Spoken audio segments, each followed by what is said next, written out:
this isn't usually how we do interviews here, and you've been talking with me a little bit behind the scenes, and you've been seeing the struggles we've been going through trying to put this together.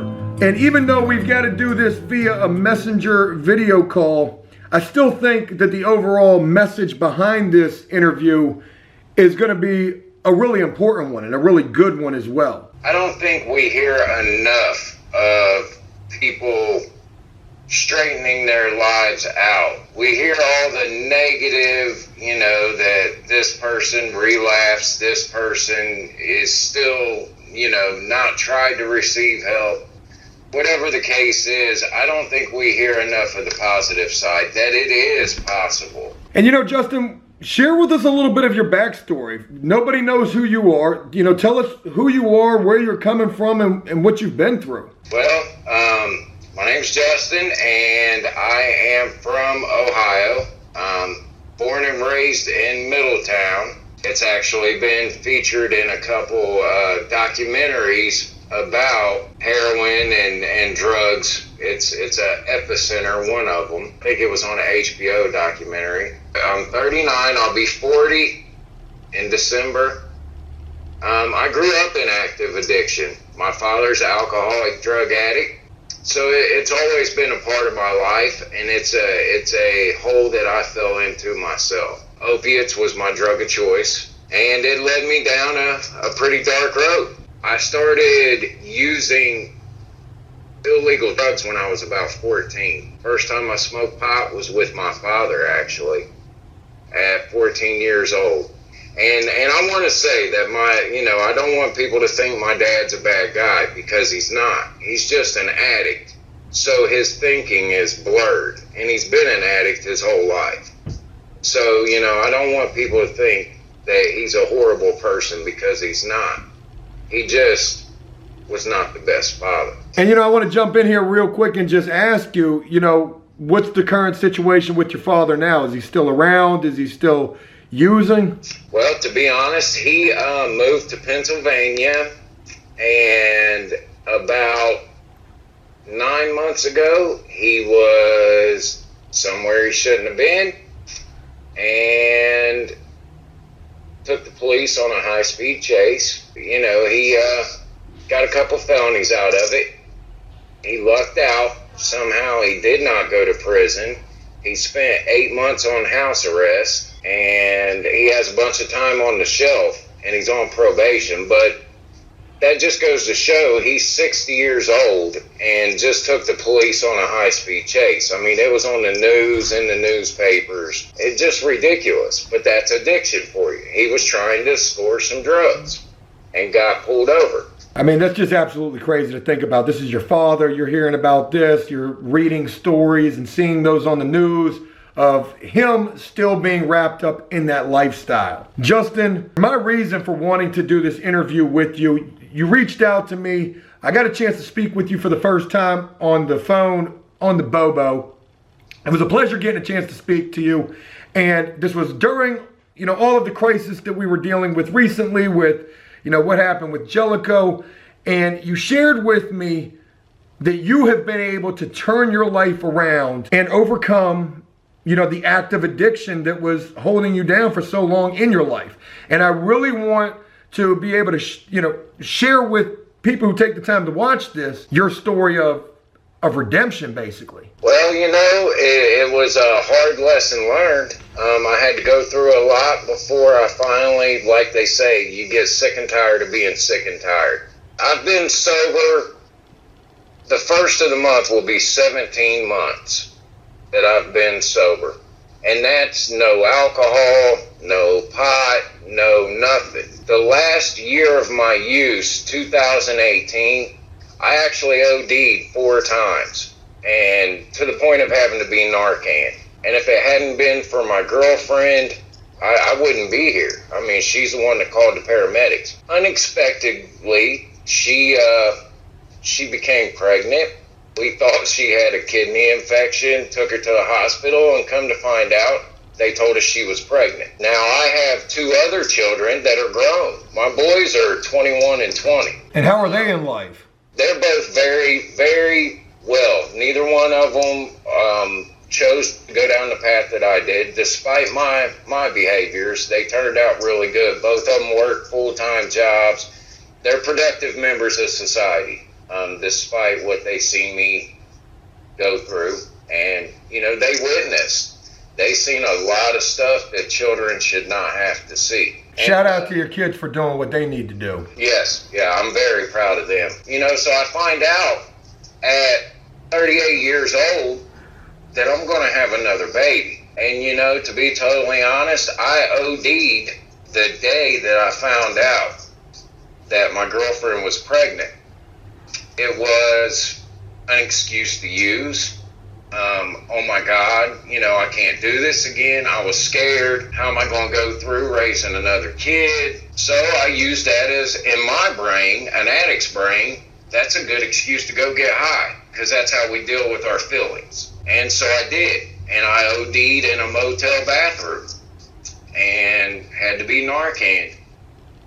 And it was bad, because here my girlfriend is finding out unexpectedly, unplanned, because she was on birth control, that she's pregnant.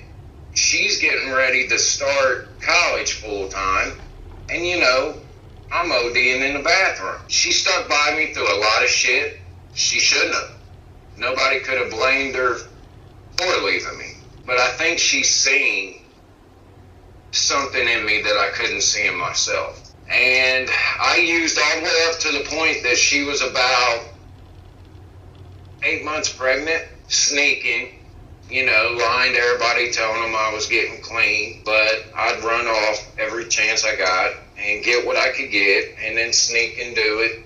Or I thought I was sneaking, you know, how people know, but they just don't say. I decided one day that I was done. I seen a thing on TV where they were talking about addiction, and I watch a lot of documentaries on addiction, and just because I want to see if I can relate to them people, you know what I mean? Like the people that's gotten better, how did they do it?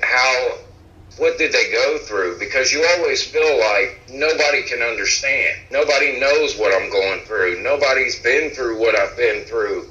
You know, they don't understand. But the fact is, we all have been through the same things. Different circumstances, but the same consequences, same, you know, repercussions and feelings. And we've all been through the same thing, shared the same stuff. You mentioned consequences right there. And I want to talk about some consequences in your life. You know, have you ever been locked up or been to prison? Well, share a little bit about that with us. Well, I've done a lot of jail time. Middletown City has their own jail. They call it the dungeon because it is underground. They have the old bar doors, and you don't know if it's daylight or dark. You don't know what time it is. You don't see no sunlight at all. People will tell you that Middletown City Jail should be shut down. I mean, it's nasty. There's one shower for the entire jail to use. And they take you out in blocks. Like A block will be out one night for showers. B block is out there. So you get one, sometimes you get lucky, get 2 showers a week. Wow. How many people are in this jail? I would guess legally holding, it could probably hold up, I'd say probably maybe 200-300, if that much. They like to triple the cells up, so 2 people on bunks, 1 person on the floor. I've seen them put people in the day room, and the day room, they overcrowd it quite a bit, as they do any jail. People will tell you Middletown Jail will break you. If you've never been locked up, it will break you. And, you know, I had my first trip there when I just turned 18. I've been there. I've been to Butler County Jail, which is my county's jail, which they just built it in 2002. It's more of a pod setting. County's not as bad as Middletown. You got a TV with cable. It's still a jail. It still sucks. But it's definitely a little bit better. And then I've been to CRC, which is across from Lebanon Penitentiary, and it is like a prison rehab. You know, I've heard videos where you were talking about having to do the classes and the groups, and that's what this is. It's like a prison-based rehab. It's run by the DRC. It's dorms. You're not in cells, but you have classes every day.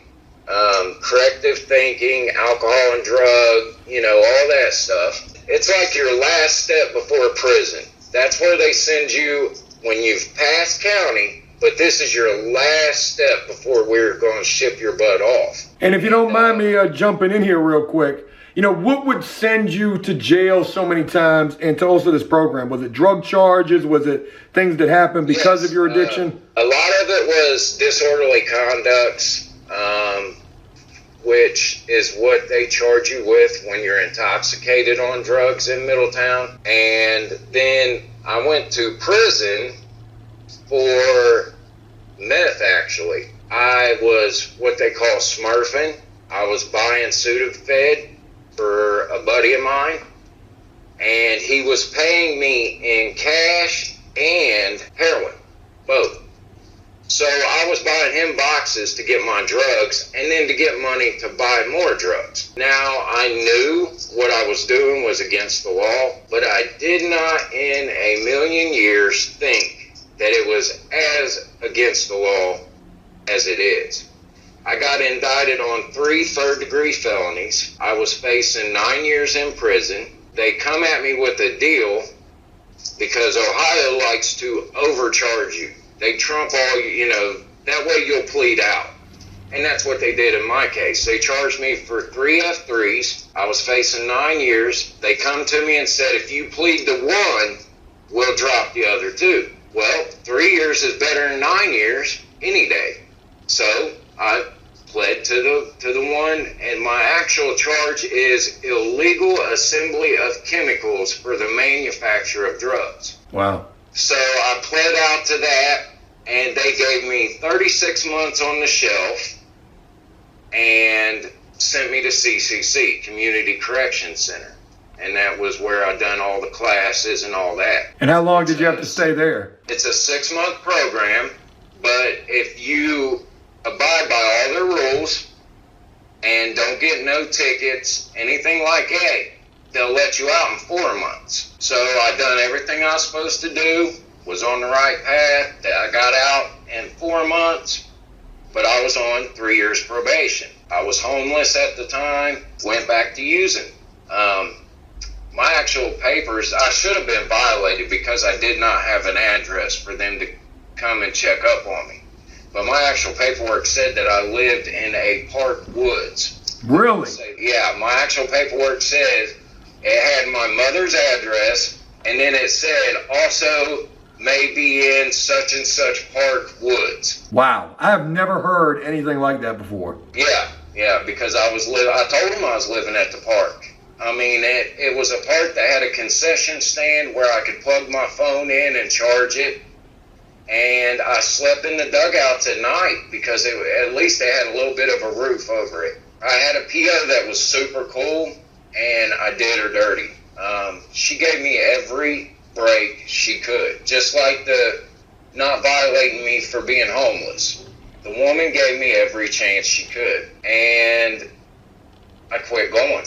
I was supposed to go every 2 weeks and see her, take a drug test. You know, she drug tested me every time, and I got by with it for a couple months. You know, I figured the math out where, okay, I have to stop doing everything by this day in order to pass the drug test by this day. Was that working for you? I got by with it for a little while. There was a couple times that they should have violated me that they didn't. I took a drug test one time, and because my PO was a female, they had to send a male PO in the restroom with me. And I'd been smoking crack because I couldn't get no heroin, but I could get crack. So that's what I was doing at the time. And I took the drug test, and the guy looks at it, and he said, I don't see a line for cocaine. you're popping positive for cocaine. And so, of course, I play it to the hill. There's no way. That's got, you know what I mean? I start hooping and hollering and saying it's wrong and all that. Well, it went from there's no line to I see a faint line. I've had that exact same thing happen. And so he passed me. But it's because I raised such, and I've been doing good on all the other ones. They had no reason to suspect. So I think he just more or less gave me the benefit of the doubt. So I got by with that one. And then, you know, I just quit going because I had done drugs up too far. Knew I wasn't going to pass the drug test. Knew that she drug tested me every time. So I quit reporting. And I lasted about a month.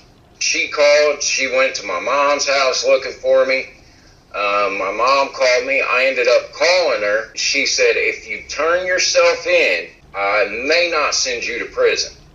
Because I had 36 months on the shelf. She said, but if we have to find you, you're going to prison. And I said, I can't turn myself in today. Give me till Friday, because I wanted that time span for my system to clean out, because I figured they would drug test me as soon as she seen me. So she gave me till Friday, and I went to court, and this PO actually stood up in the violation hearing and said, can I withdraw the charges?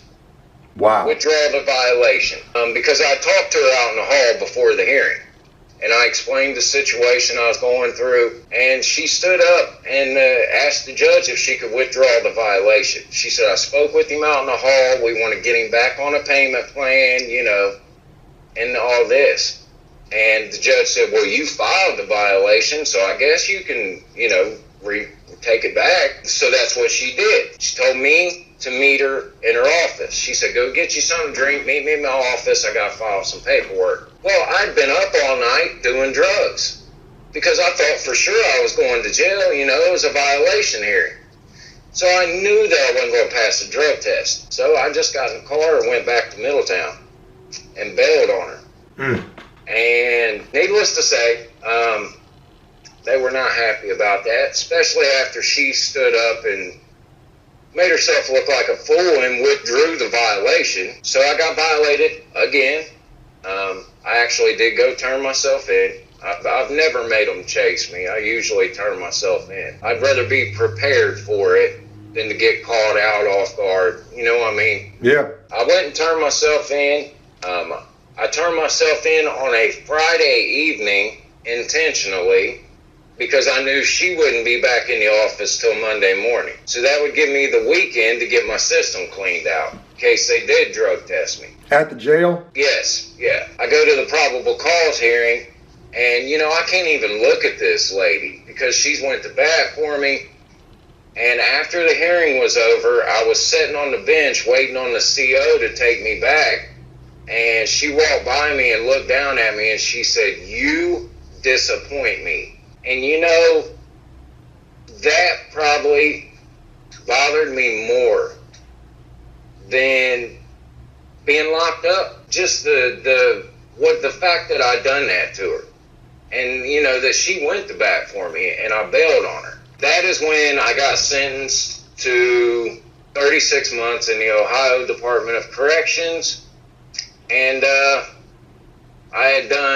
think I had done like 10 or 11 months at that point between CCC and county time and all that. So I still had a good little bit to go. I rode out to CRC, which is our Corrections Reception Center. It's where everybody that goes to prison in Ohio, they go through there first, where you get your number, your classification, all that. I was there about 2 months, and we go to chow one morning, and we come back. I was in a bed unit. There was people in cells, and then because of the overpopulation, they had bunk beds out in the middle of the floor, and it was called the bed unit. I was in a bed unit. So we come back from chow, and this CO says, bed 13, pack your shit. And I was like, I'm bed 13, but I don't get out till August 2017.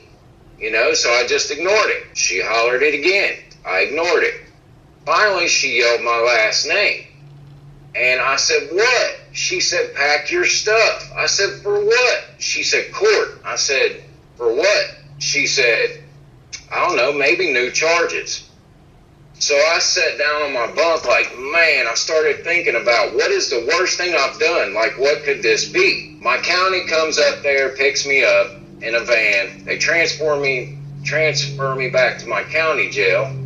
And I asked the guy when they're booking me in my county jail, what am I here for? He said, I don't know. You have court on Thursday. This was Tuesday. So I had to lay. Now, because I've come from prison, I get put in the maximum security pod. Never been in there before. I've always been in medium or minimal. So I get put in with all the, the hard, tough guys. It was a little intimidating at first, never being in that block before.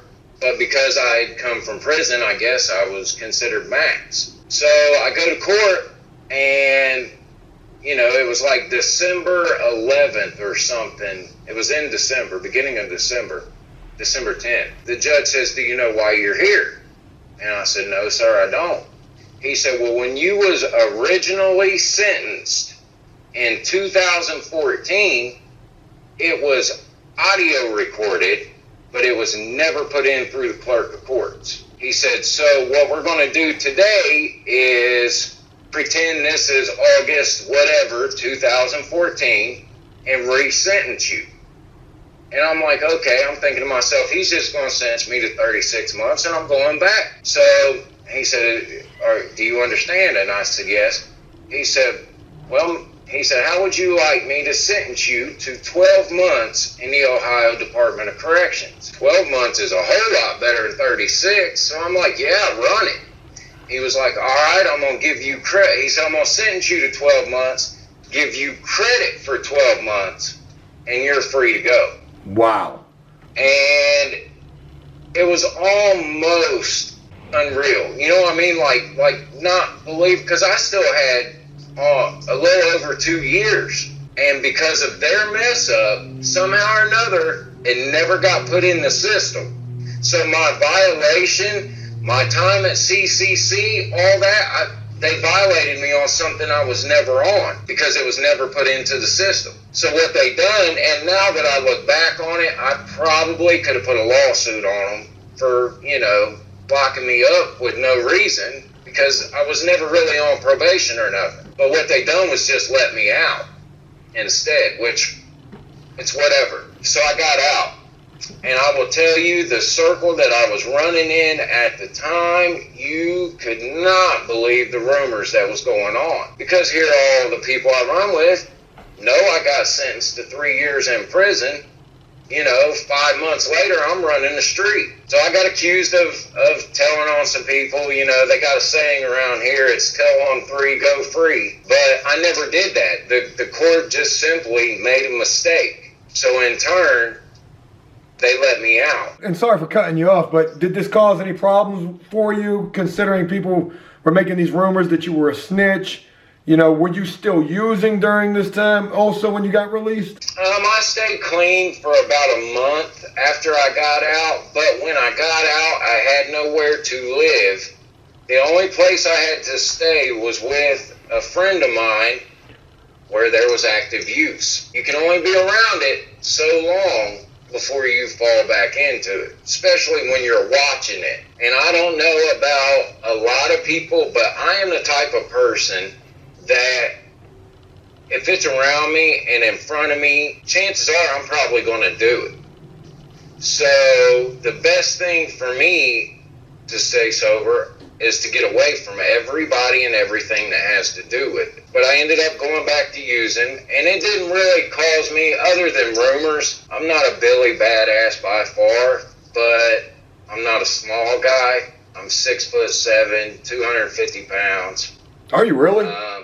Yeah. Jeez. So people are a little less likely to, come up and do a lot. So it was more just talking. I'm sure there was a lot more talk behind my back, but I heard some of it from myself.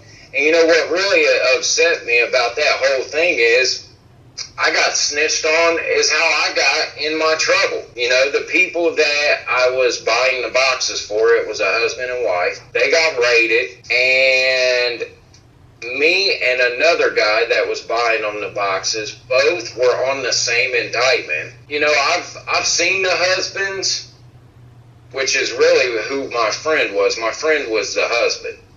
The wife, I just kind of dealt with her because that was his wife. I've seen his discovery packet, and I know that he did tell on some people, but it wasn't me because it listed who it was. The wife's discovery packet, because I confronted him, she says she never got it. So, you know, take that for what it's worth. I know who done it, but it doesn't matter. You know, it happened and it's over. I would never snitch. You know, in that situation, I had the opportunity to. You know, the detectives took me down and questioned me about it, and they tried to get me to tell. And I said, I don't know nothing about no meth. Well, what'd you buy him the Sudafed for? Because that's my dude, and he called me and told me he was sick. I was going over to visit him anyway. Why wouldn't I? You know, he said he'd give me the money back. I don't know. And they was like, so you've never seen? I said, no, I've never seen nothing about that. And that's you know, it's whatever. But that's not me. I wasn't bred that way. I can lay my head down at night and rest peacefully. They're the ones that have to worry about every time, you know, they get around somebody if something's going to happen. You know, Justin, I do want to jump in here. I don't want to make this super long, so I kind of want to get toward what we really should be talking about, and that's the fact that you have turned your life around. Talk about, you know, when you decided to turn your life around, and also what your life has been like since making the changes that you have. Well, like I said, I used up to the point that my girlfriend was like 8 months pregnant. And I watched the documentary, and just watching it and seeing somebody that had gotten into, you know, recovery and getting sober, I wanted that. I don't know an addict that doesn't deep down want to be sober. Nobody likes having to steal to not be sick or sell their body to not be sick. You know, people can't think that people enjoy that stuff, but they do it because they don't want to be sick. You feel like you're dying. I made the decision that I was going to do it, if nothing else, for my daughter. And she wasn't even here yet. But I got into I made a phone call. I got into some counseling, and I got a job like the same day that I called to get into counseling because, you know, I had no income. I was struggling, and I just made a decision. In all honesty, I got out of Middletown, which was the biggest help. If I could give any advice to somebody that is struggling with addiction that wants to get clean, get away from what you're used to. We came to a town where we didn't know nobody. We don't have nobody. I'm only an hour away from where I was, but it was a fresh start. I can't just walk down the street and get dope. You know what I mean? I'm sure I could find it, but who's going to walk up to a stranger and say, hey, you know where I can get some dope? So that was a big help, just being out of the environment. And I started working. I've been at the same job for the same amount of time that I've been sober. I support me, my girlfriend, my daughter on my income because she is a full-time student. I bought a car. Believe it or not, I got approved for a car loan, which amazed me, but I did. So I pay for that, I pay my rent, I pay for groceries. I'm not on any kind of assistance through the government. I'm doing it all on my own. And I've come so far, I wouldn't go back if somebody tried to pay me. You know what I mean? When you're in active addiction, you feel like you're in this hole that you're never going to get out of. There's no way. So what's the point of trying? There is a point. Point is, you can get out of the hole. I've done it. And I want to jump in here and say that this is where I feel like I can relate to you at. With the things that you mentioned, the good job, the car, the apartment, you take care of your responsibilities. you actually have a lot to lose right now if you go back to the old way of life.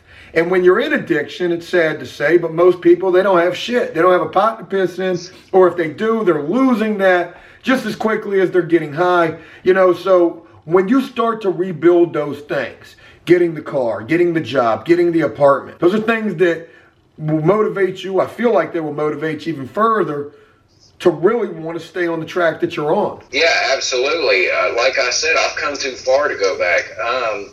I also owe a lot to my daughter. I say all the time, she saved my life. She is my reason for doing right. I feel like it is a second chance. You know, my boys, I wasn't the father I should have been. With my daughter, I get to be the man I should have been for them. It's not easy. I'm not going to sit here and lie to people and tell them that it is easy. You figure I've been actively using drugs for 20 years, 25 years. I've been sober going on 17 months, and I'm still dealing with court stuff and paying off fines and trying to get things straightened out. It's not easy. I financially struggle every day, but it's worth it. The fact that I'm not out stealing or lying or conning or, being sick because I can't get nothing. It's just so self-gratifying. That's the only way I can put it. But it's not easy. I struggle every day. And the thought of use, we talked about my dad earlier. And he asked me the other day when I was going to come up and see him. I told him that he could come and see me. I went and seen him twice while he was on house arrest because he couldn't leave. He said, I can't come to your house because you won't let me get high there. And I said, you're GD right. I'm not going to let you get high at my house. But you can't come visit because you can't get high? Like, that's pretty sad. And I said, you don't have to do drugs. And he said, I don't have to, but I want to. I like doing them. And I said, you think I didn't like it when I was doing it? I still get thoughts about, God, if I could just feel that feeling, because I know how good it feels. I know what comes after that feeling. The struggle and the pain and the heartache that I cause myself and everybody around me. So it's not worth it. The feeling of being able to have money in the bank and to be coherent in my daughter's life, that is worth more than any drug will ever be. It's not just like you quit drugs and it's over, because it's not. It's an everyday struggle. I've cut ties with everybody. 4 months after I got sober, I was still getting messages from drug dealers.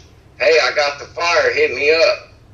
And I had to message them and say, hey, look, I'm sober, I've been doing good. Ain't nothing against you, but I can't be getting messages from you anymore, just because I didn't want the temptation. And most of them respected it.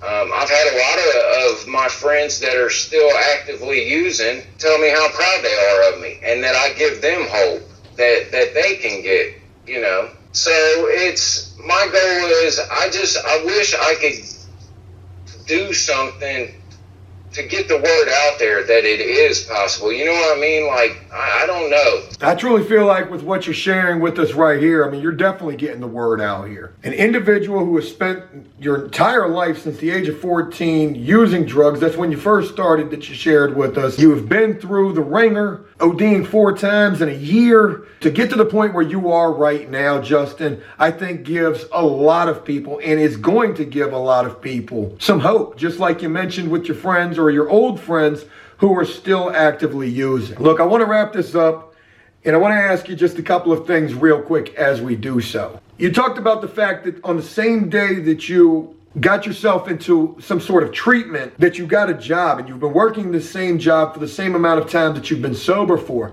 What type of work is it that you do? I actually work at Home Depot. Go ahead, man.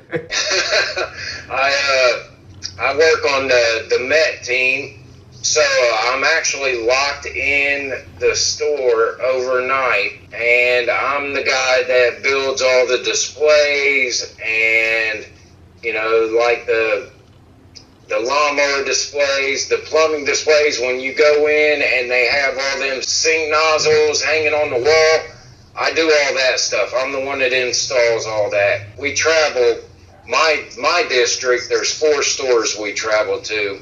So we're at a different store every night, but, whatever project you done Monday night is what you're going to do Tuesday, Wednesday, Thursday.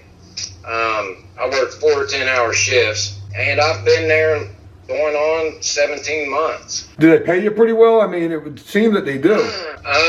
Yeah, for what I was used to making, as I always had the minimum wage jobs, the fast food, which never really pays a lot. I was happy with what they started me out with, and then at my year, they gave me a 28-cent raise.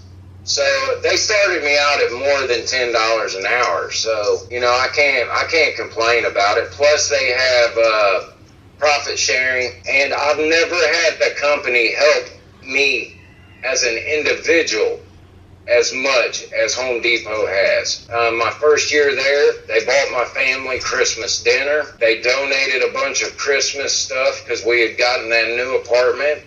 They give us, I don't know how much stuff for the apartment. And then when my daughter was born, there were people anonymously leaving cash for me. There was people donating baby clothes, and they've just been a really big help. Yeah, it definitely sounds like it. That's incredibly kind gestures on their part, and seems like on the part of the people that you work with. Justin, I want to say this. I'm honored to get the opportunity to share your story, because it truly showcases going from the absolute bottom to picking yourself back up and making the changes that a person needs to make in an effort to do better in life. You truly are a person you're a prime example of all of that. So thank you for taking the opportunity to share your story with us. And I would definitely look forward to possibly doing a part 2, a follow-up with you, to see where you're at a little bit later down the road, possibly. And seeing the feedback that we get from this video, where I know people are definitely going to be able to relate and take something very powerful and positive from your story and also your message. As we wrap this up, I want to ask you, what do you want to say to everybody? Is there anything that you'd like to leave people with? That it is possible. In the moments of hopelessness, know that there is hope. The best advice I can give is the first step is getting away from all the negative. You have to cut everything that has to do with your addiction out of your life. Anything negative, people, places, things. They say that in recovery, but it is the truth. I can't say it enough. That is the only thing that saved me, was getting out of my environment and staying away from the people that I knew, and surrounding myself with the people that supported me and wanted to help me get sober and stay sober. My mom, my oldest son, my girlfriend, they are all my biggest fans. And, then my daughter, she don't even know what she's done for me as far as saving me. And that's just, surround yourself with positive people who are not in active addiction. And it is possible. You just have to take this step. Even if it's a baby step. Start like I did, by making a phone call, getting into a counselor. Or start by seeing if there's a family member out of the area that you're used to running that you can stay something. You have to take the first step. It's scary, and it does. It's hard. It's worth it. I can't say how much it is worth it. And what I've gained, I cannot believe the material stuff that I've gained in just a year and a half. I've got flat screen TVs, computers, tablets, car. All that shit would have been in Hawk before, it'd be at the pawn shop or on some dope dealer's table or whatever. I've got it, and I'm proud to say I've done that, and I've done it by myself. And I finally the man I should have been 20 years ago. Justin, I want to thank you for taking the time to share your story with us, and super proud of you, man. Cannot even really put that into words, just how, proud I am to see somebody else, somebody like yourself, who's made the changes that you need to make, not only for yourself, but also for your family. Well, I appreciate it, brother. And I want to tell you that I don't think you understand the impact you have on people's lives. And the APS Army is a sign of hope for people who are still struggling. You give people a light at the end of the tunnel. You shouldn't let the haters' comments upset you, but you should let them motivate you, because it shows that you're on the right track.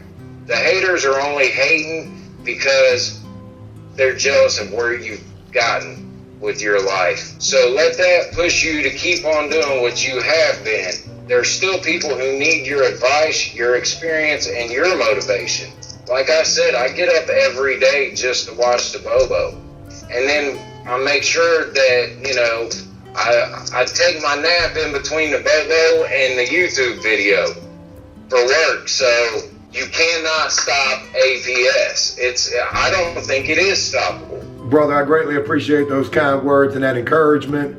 Justin, thank you so much for rocking with APS. Thank you so much for sharing your story with us. And I'm going to look forward to talking with you again real soon. All right, brother. Thank you.